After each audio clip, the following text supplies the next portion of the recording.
disait, si c'est à Brazzaville, il a lancé une missile. À partir de ces moments-là que nous avons un embargo, on ne peut pas fabriquer les Non, armes. non, non, l'embargo, on avait l'embargo depuis la période du maréchal. Évidemment, ok. Jusqu'à aujourd'hui, nous sommes sous embargo. Là, on ne comprend pas. Le maréchal était sous embargo, Laurent était sous embargo, Kabila était sous embargo, Félix est sous embargo. Qu'est-ce qu'on veut de notre République? Vous aussi, vous serez sous embargo. Je voudrais vous dire tout simplement ceci. Nous savons acheter les armes avec ou sans embargo. Acheter les Les armes. relations internationales sont là pour ça. Nous avons des pays frères, ok? Nous avons des pays qui ne sont pas avec nous. Nous savons avoir les armes, toutes les armes que nous voulons, avec ou sans embargo. Et sachez que la plus grande force, ce ne sont pas les armes, c'est l'homme.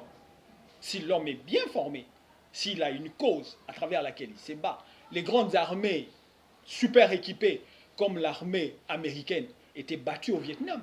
Parce que l'homme vietnamien ne voulait pas de sa terre. C'est ça le plus important. C'est là où nous rendons hommage au maréchal Mobutu, avec son travail qu'il a fait par rapport à la conscience nationale, par rapport à l'unité nationale. C'est ce travail-là qui continue à faire ses effets là-bas à l'Est. La population ne veut pas. Et la population se lève, même sans armes, comme un seul homme, pour bouter dehors des agresseurs. Vous allez casser la relation diplomatique entre les Congo et la MONUSCO. Parce que écoutez, les habitants de Rwanda détestent déjà les MONUSCO. Les relations, la diplomatie voudrait que nous puissions négocier. D'ailleurs, il est dit que la guerre elle-même, c'est la continuation de la politique par d'autres moyens. On utilise la force, on négocie, on utilise la force, on négocie. Si on ne s'entend pas par la négociation, il y a la guerre qui s'ensuit. Et après la guerre, il y a toujours la négociation.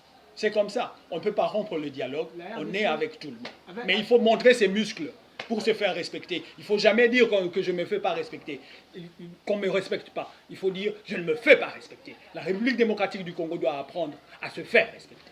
Donc, vous allez chasser la MONUSCO si les choses... Nous allons parler, et si leur présence n'est pas nécessaire, d'ailleurs, la présence des forces de l'ONU n'est pas nécessaire dans les pays, c'est quand il y a un problème. Là, pour nous, nous pensons que leur présence n'est plus nécessaire. Nous allons continuer à collaborer avec les Nations Unies, pas nécessairement avec la présence de la MONUSCO dans notre pays.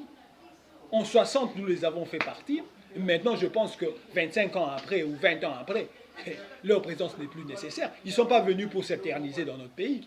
Bien sûr, Papa François, vous avez parlé plus d'abord de l'homme. On parle toujours, nous sommes dans les